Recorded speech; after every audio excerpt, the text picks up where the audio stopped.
Well, let's start our lefty lunacy with the Liberal Party. They've just lost in South Australia because they're bedwetters there. The bedwetters here in New South Wales. Take a look at this website for Dave Sharma, the supposedly Liberal candidate for Wentworth. No mention on his website anywhere of the word Liberal. He's ashamed to be a member of the Liberal Party. Well, Dave, the Liberal Party should be ashamed to have you as a member as well.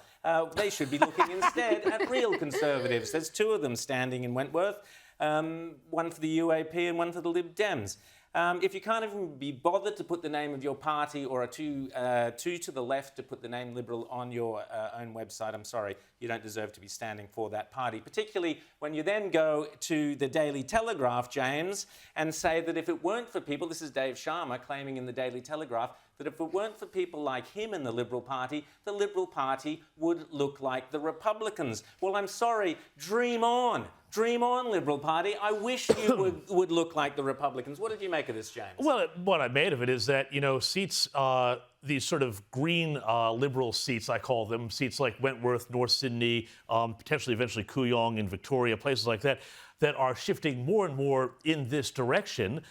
What the real thing that's happening here isn't even so much about Dave Sharma, who's trying to hold back a tide that's happening. The tide is that the real center of gravity for the coalition is moving west. It's moving to Western Sydney. It's moving to more working-class suburbs. And it's something that Tony Abbott pegged when he gave his concession speech. And he said, essentially this, that it's no longer about the Liberal Party representing, the moneyed interest, the rich interest, the big end of town, but actually the Liberal Party needs to focus again on representing essentially Menzies' forgotten people. That's where the real heartland is. It's not with a bunch of renewables investors in Wentworth and woke people in North Sydney and all of that. Exactly. Well, it is so interesting how the right has moved that way, and it mirrors really what's happened in America with Donald Trump. Totally, how all these working class people suddenly started voting Republican, having never done it before. And that started, Daisy, under Ronald Reagan. Remember, Ronald Reagan was the first guy to identify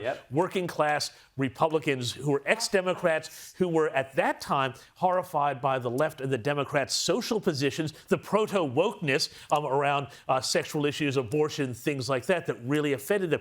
That's when the real shift started to happen.